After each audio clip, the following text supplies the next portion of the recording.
Britain's royal palaces. Majestic. It's absolutely dripping in history.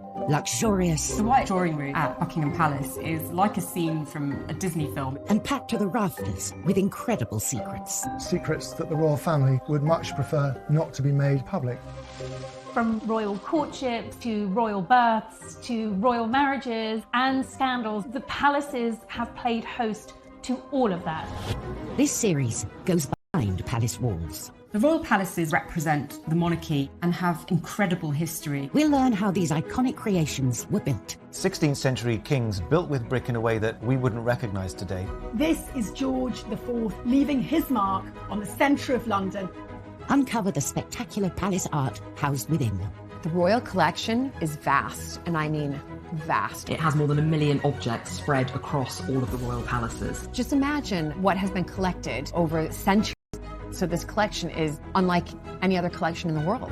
Discover their gruesome stories. It's an amazing insight into the royals' history, but also our common history. Frankly, you're going to cut the head off a king. It's got to be done in a palace. And relive the recent events that shaped the modern royal family. The whole case was an absolute fiasco and a huge embarrassment. The Queen was particularly aggrieved that Harry had done it in the way that he had.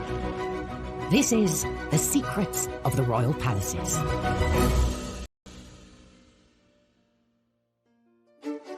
This time, a conversation between the Queen and Diana's butler is kept secret, landing him in the Old Bailey. I just felt as if I betrayed the princess's legacy, when all I'd ever wanted to do was protect her. We explore the royals' hidden getaway, the vast estate of Balmoral. They can walk for 4 or 5 hours and not come across a living soul. We discover that Henry VIII's great lost palace was a stadium for violence. What he does when he restores Whitehall Palace is he makes sure it has to have its own special cockfighting pit. And we reveal the secret story behind one of the most iconic statues in the country. To their astonishment, they found out that it was actually one of Queen Victoria's own daughters. And royal protocol is tested with President Trump's state visit to Windsor Castle. There was a lot of nervousness about how Trump would behave. All eyes were on him.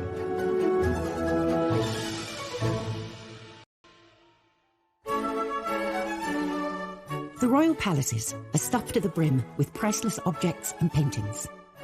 Every wall, corner and staircase of the palaces is lined with sensational pieces of art, including hundreds of portraits.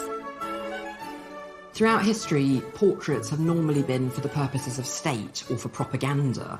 They are kind of weapons, if you like, in the country. Countless paintings in her reign, often multiple times a year.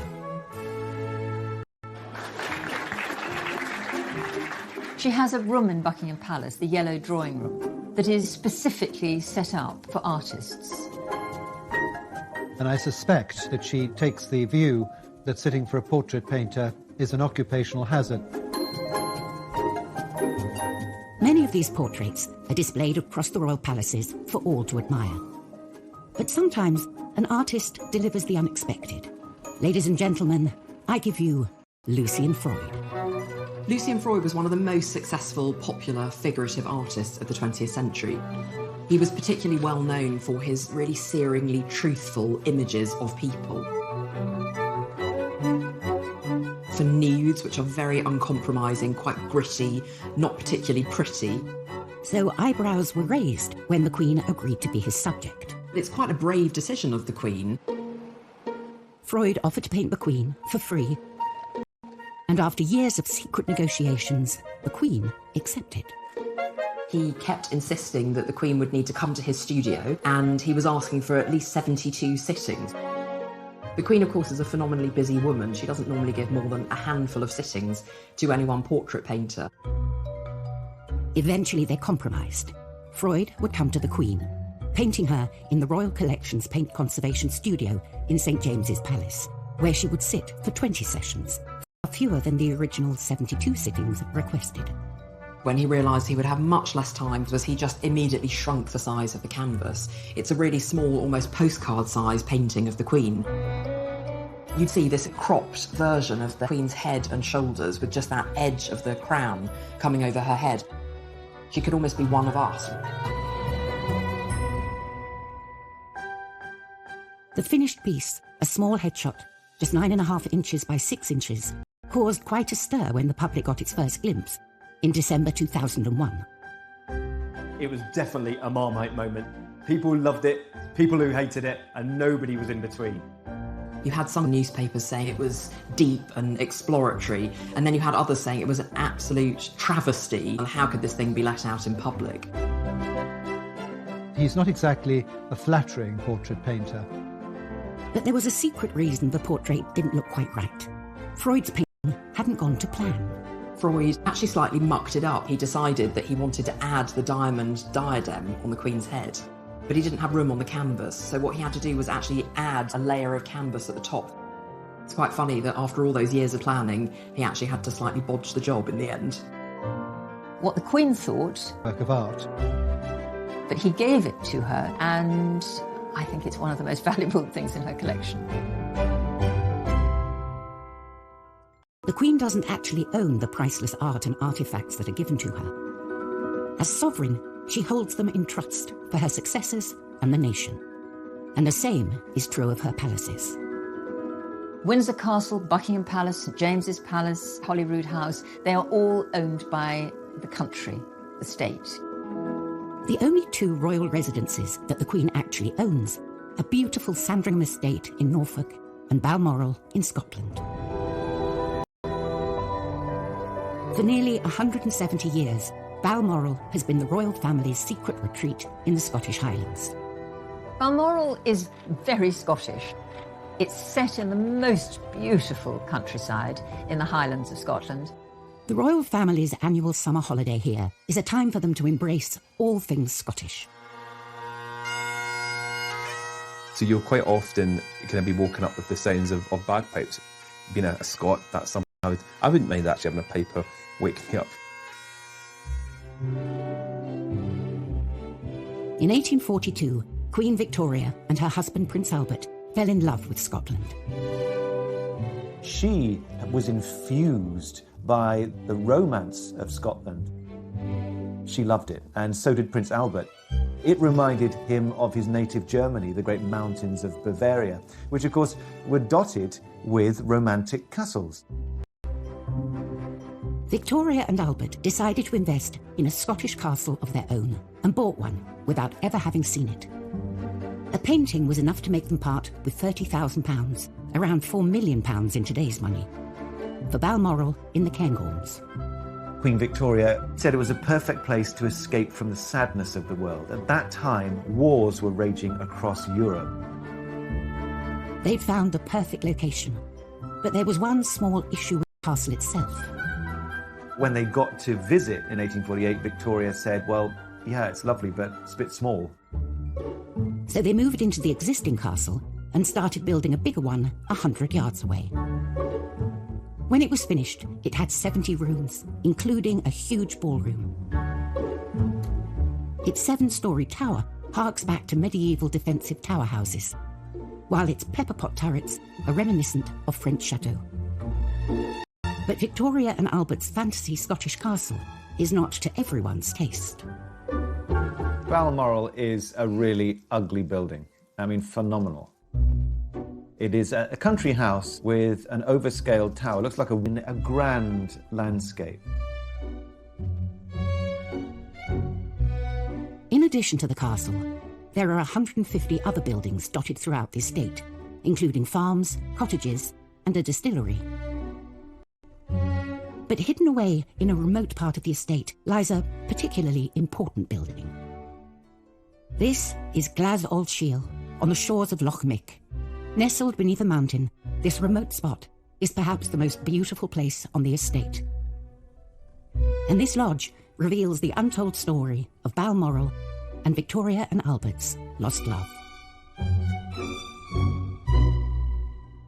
Coming up on Secrets of the Royal Palaces, the Kensington Palace butler fighting for his life. I had no backup, no defence. I was heading straight to prison. And the secrets of the witches of Holyrood. They find what they say is the devil. George IV Buckingham Palace was designed as a showpiece which would dominate London, while William III's Kensington Palace was built outside of London as he suffered from asthma and wanted to avoid the pollution. But none of the palaces are as closely associated with a particular monarch as Queen Victoria's Balmoral Castle. Balmoral, the royal Scottish retreat. It's not just a house, it's a 50,000-acre estate. That's almost twice the size of the city of Manchester.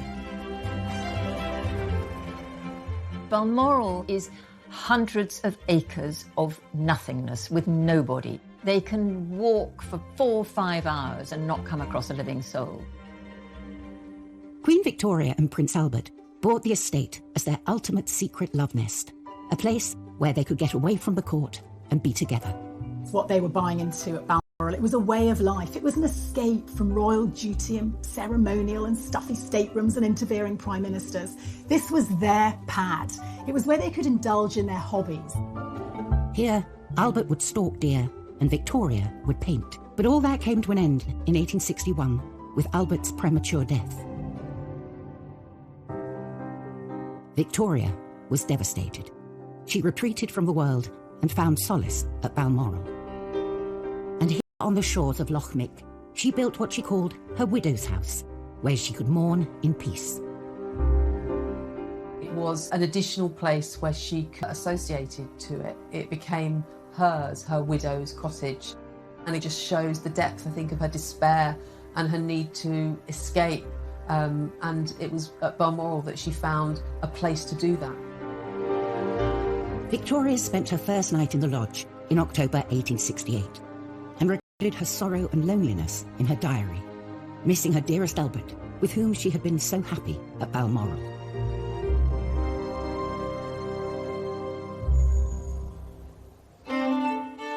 In recent years, this lodge has been a favourite spot for royal picnics. And sometimes they open it to non-royals. One of its outbuildings is a bothy, a resting place for hikers.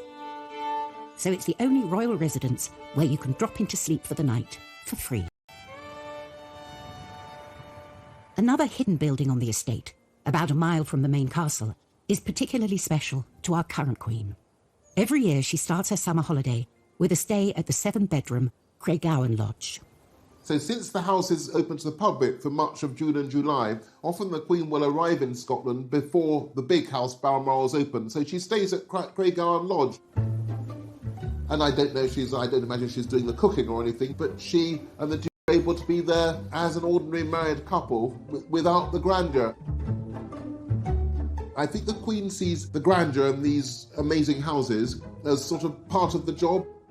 But the Queen, like anybody else, can only be in one room at a time, so one room at a small house is probably rather a nice change. For a person who can never go on a normal holiday like the rest of us, Balmoral is incredibly important in the summer as her retreat and her place to explore the Highlands. Balmoral has been the royal family's secret escape for generations, hidden away in the vastness of the Scottish Highlands. But not all Scottish palaces have such sedate and serene history. Scotland's James VI, who became James I of England after the union of the Scottish and English crowns, used the other Scottish palace, Holyrood House, as a court. He made himself judge, jury, and executioner in the trial of Agnes Sampson. James VI is convinced that witches are out to get him. And it all really starts with bad storms. His wife, Anne, she's coming over from Denmark to marry him, and he decides that the bad storms on the way are caused by witches who are trying to kill the future queen. So James called for one woman, Agnes Sampson, to be brought to Holyrood House, and she's questioned. And in front of the king, she refuses to say she's a witch. She says she's innocent. So she's taken to the Holyrood cells. It's got these 4 teeth. 2 go into one cheek and the other 2 go onto the tongue. It's really torture. And still, she's not saying anything. She's not giving up. And then they decide to look for the devil's mark. And what they mean by a witch mark is what we see as a mole, even a freckle. I mean, they're that desperate, sometimes even a freckle will do. So finally, they find what they say is the devil's mark on her genitals, on her privities, as they put it. So that is really the moment when Agnes crumbles. She said, yep, it's true. I was the devil's witch. So Agnes, poor woman, is burnt at the stake, and James, he is convinced that witchcraft exists. He writes a witch hunting guide, demonology, a book that you can use for hunting down witches. And we think about 4,000 people are burned and killed as witches in Scotland. And all of this hysteria, all these deaths, they all began with James' trial of Agnes Sampson at Holyrood House. Throughout history, the royal palaces have played the part of the ultimate backdrop to some of the greatest affairs of state and political intrigue the country has ever seen. They've seen death, they've seen murder, they've seen marriage. Look at them. That's called a microphone. There's absolutely nothing that hasn't happened in these palaces. But what really gets the public interested are the secrets behind the drama.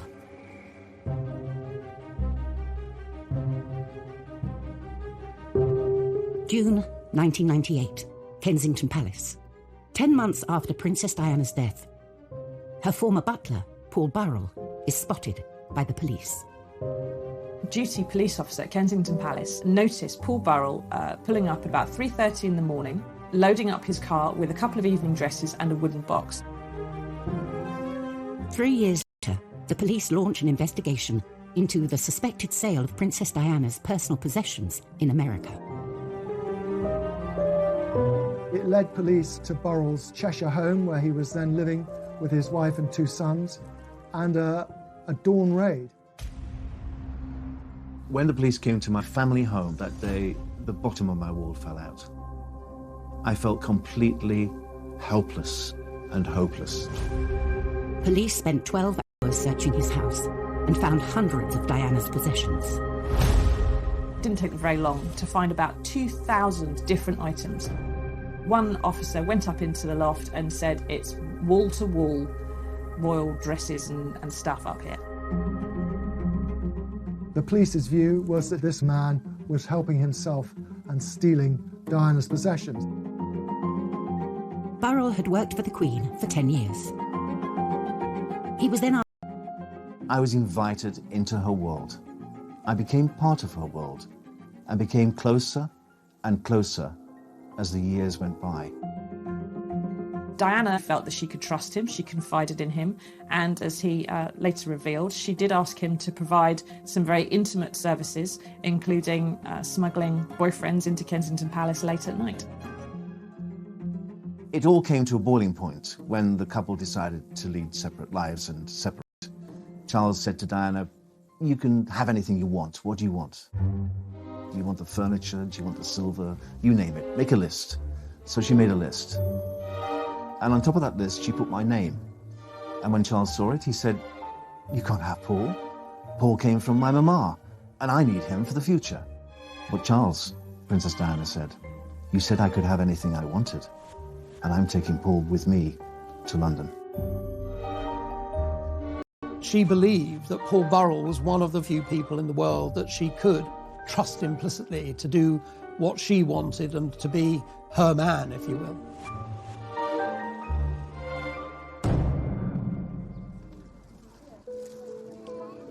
After Princess Diana's tragic death in 1997, Burrell was heavily involved in sorting her belongings at Kensington Palace. It was an arduous task, but I found it quite cathartic, really, to be in her world, to still be in control, to still be taking care of the things that she loved most. But Paul felt members of Diana's family were deliberately destroying her legacy, getting rid of material they didn't want the public to discover.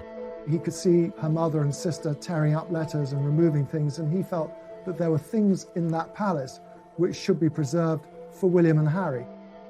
And Mrs. Shankid would sit on the settee in the princess's sitting room and constantly shred the princess's correspondence. She really did destroy part of the princess's world. Burrell started secretly protecting her possessions and removing them from Kensington Palace. And it was these items the police found in his home 3 years later. The 43-year-old former royal servant left a London police station this evening to return to his home in Chester, having been formally charged with stealing 342 items of personal property. The police believed they had enough evidence to take Burrell to court, with the apparent approval of Prince Charles. The police told the Prince of Wales they had photographic evidence of me wearing Diana's clothes. Of course, None of it was true. None of it was true. It never happened. The stage was set, Paul Burrell has denied 3 charges of theft. and intimate details about the royal family could be exposed. It's impossible for anybody to have witnessed what happened. So because of that, I had no backup, no defense, none whatsoever. I was heading straight to prison. With the trial of Princess Diana's former butler, Paul Burrell.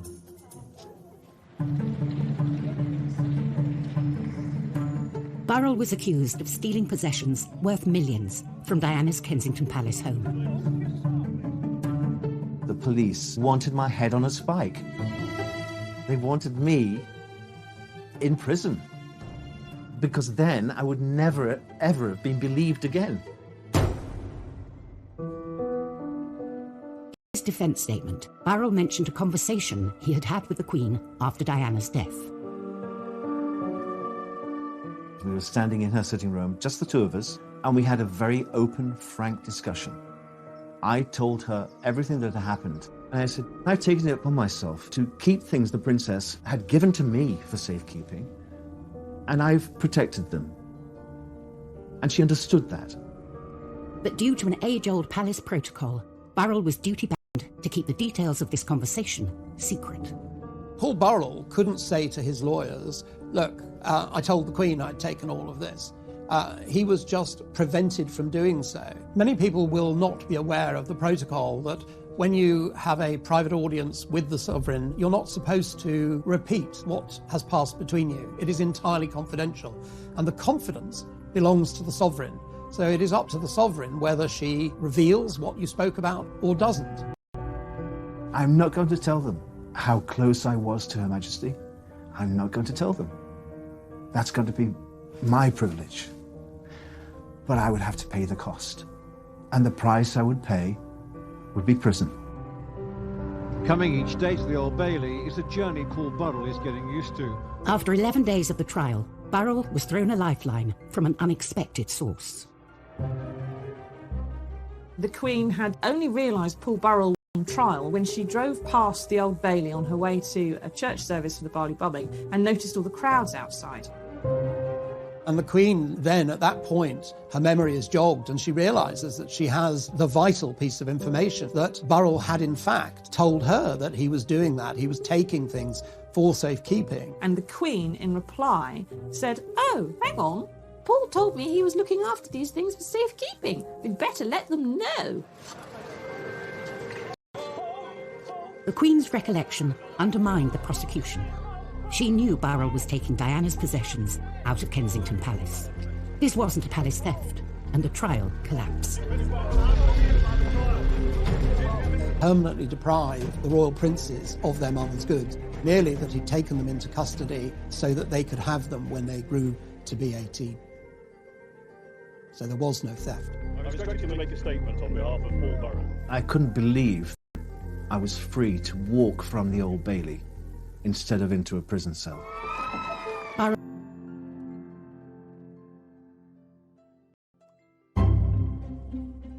Henry VIII's great lost royal residence, Whitehall Palace, stood in the heart of the British establishment before it was destroyed by fire in 1698. This palace was built for excitement. It was a pleasure palace, thanks largely to the cockpit at court. Henry VIII's Whitehall Palace. It wasn't what we'd imagine to be a palace. There were 4 tennis courts and a tilt yard for doing jousting. Henry VIII was a great sportsman, and when he was outside London in Hampton Court or Windsor, he went out hunting. And when he was in London, the sport he did was watching animals beat each other up to death. Cocks, bears and dogs.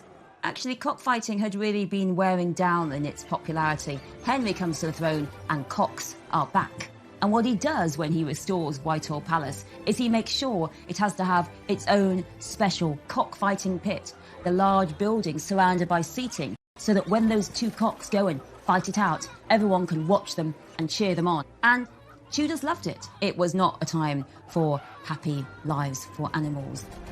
You know what stands on the place of Henry VIII's cockfighting pit? That is now 10 Downing Street, the Prime Minister's residence, where those big, puffed-up cocks fight it out for power and glory behind closed doors.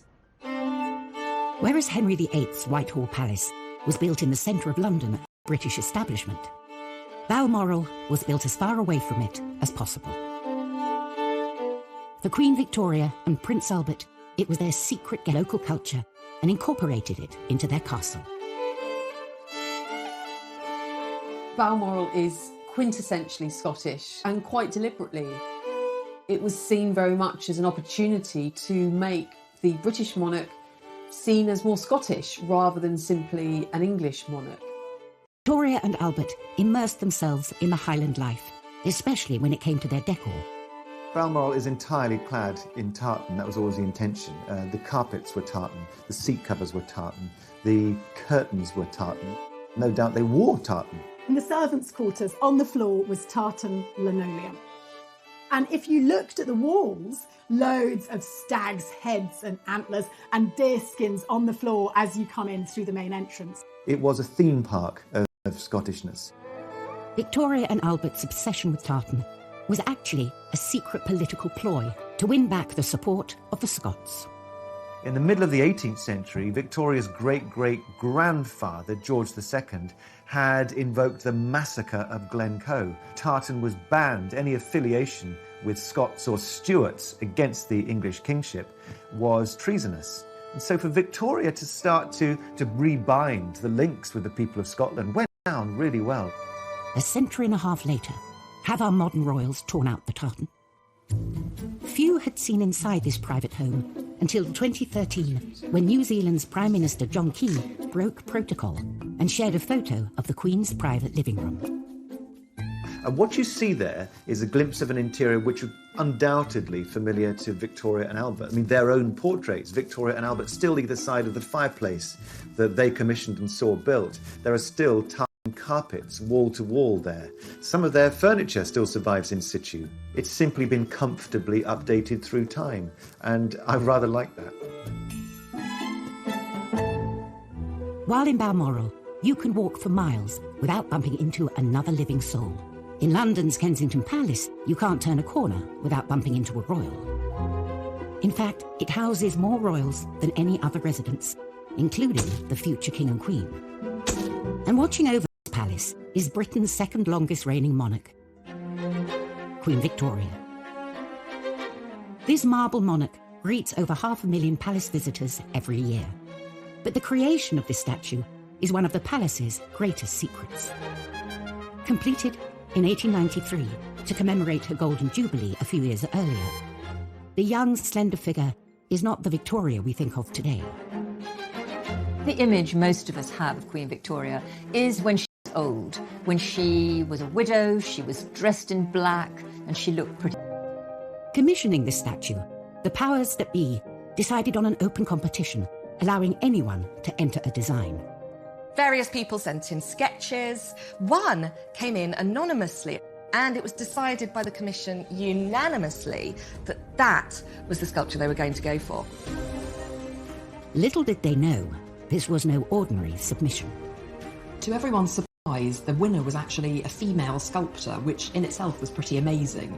But then, to their astonishment, they found out that it was actually one of Queen Victoria's own daughters, Princess Louise. The sixth child of Victoria and Albert, Princess Louise, was something of a rebel princess.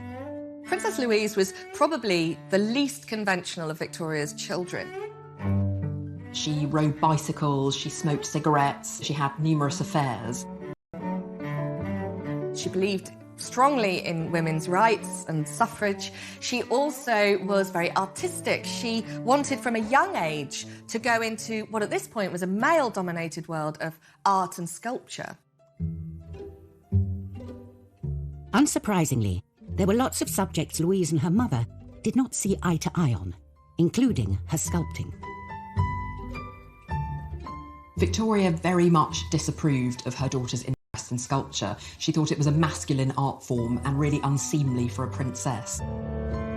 But the rebellious princess stuck to her guns. After much pushing and cajoling, she persuaded her mother to let her go to the National Art Training School, now the Royal College of Art. And that made her the very first princess ever to go to a public education institution.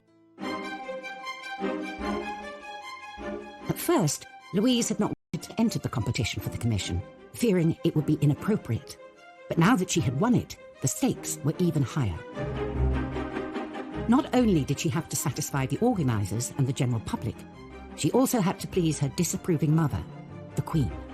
Sixth child of Queen Victoria, had secretly entered and then won a competition to create a sculpture of her mother at Kensington Palace. Now she had to deliver. Louise herself lived in Kensington Palace, and that's where she'd set up her studio. It, of course, was the palace in which Queen Victoria had been born, so you get a sense of the pressure coming from all directions. The statue had been commissioned to mark Victoria's Golden Jubilee.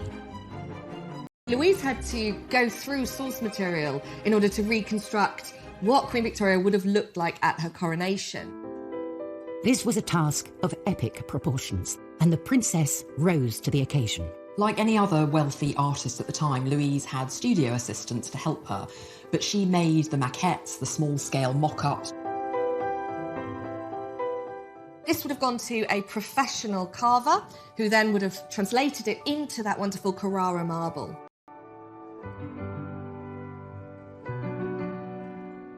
Although the statue had been commissioned for the 1887 Jubilee, it was not completed until 1893, on the anniversary of her coronation. Victoria herself unveiled the statue, but would she like it? She said, "It gives me admirably designed and executed by my daughter." The rebel princess had pulled it off. The Queen loved the statue. Princess Louise carved several other public statues, but her best known is the one she made to stand here, guarding her mother's childhood home.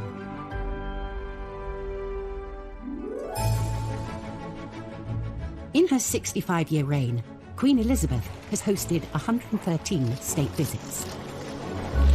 A heady mix of kings, queens, prime ministers and presidents have passed through the palace's gilded gates, but only one has ever gone over them.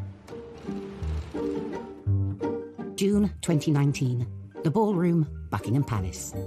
Georgian tableware is laid for a very special state banquet. The state visit is very much about putting on the best of British. It's a chance for us to show off and say, this is what we're all about, and the Queen personally will inspect the table. So there's pressure for the butlers. Feeling the heat on this official visit will be American President Donald Trump. Americans love the royal family. Even if you're the President of the United States, it's a big deal to come and meet the Queen. You know, you couldn't get two more opposite people in one room together than President Trump and Queen Elizabeth. The palace was on high alert for any potential banana skins, which wasn't surprising, considering what had happened the first time President Trump met the Queen at Windsor Castle. If you look back at the G20 2018 visit, you know, he did have that huge faux pas. Trump walks in front of her, everybody's cringing. This Queen is dwarfed by his gargantuan size and suddenly appears from behind him. It's an absolute shocker. And his lack of etiquette isn't the only baggage Trump brings with him. No. The room is full of mirrors. Where would you like it? If you look at the two state visits between Obama and Trump, it's almost night and day. You know, when Obama arrived, he obviously took a car to Buckingham Palace, and the streets were lined with people cheering him on. And it completely opposite when Trump arrived. The streets were lined mostly with people protesting his visit.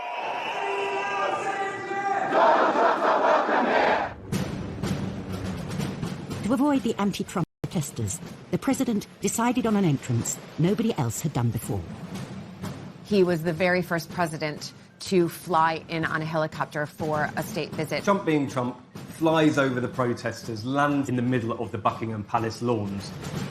All the journalists, including myself, were stationed on the lawn. Emerges from the helicopter. He thought he was going to meet the Queen, but it was Charles and Camilla who were the first to meet him.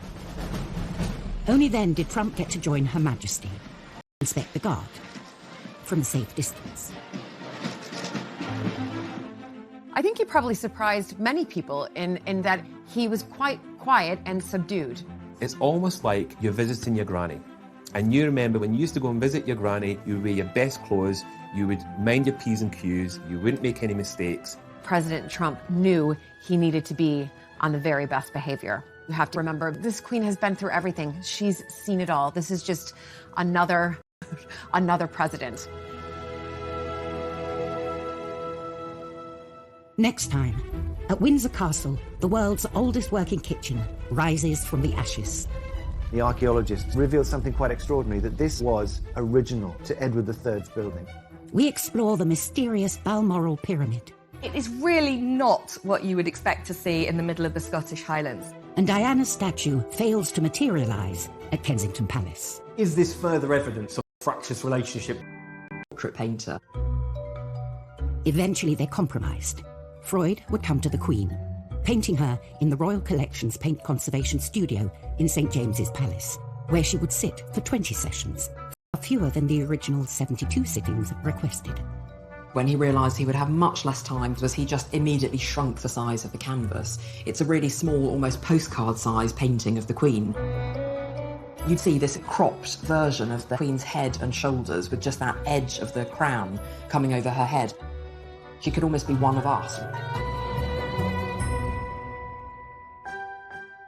The finished piece, a small headshot, just 9.5 inches by 6 inches, caused quite a stir when the public got its first glimpse in December 2001. It was definitely a Marmite moment. People loved it, people who hated it, and nobody was in between. You had some newspapers saying it was deep and exploratory, and then you had others saying it was an absolute travesty. And how could this thing be let out in public? He's not exactly a flattering portrait painter. But there was a secret reason the portrait didn't look quite right. Freud's painting hadn't gone to plan. Freud actually slightly mucked it up. He decided that he wanted to add the diamond diadem on the Queen's head.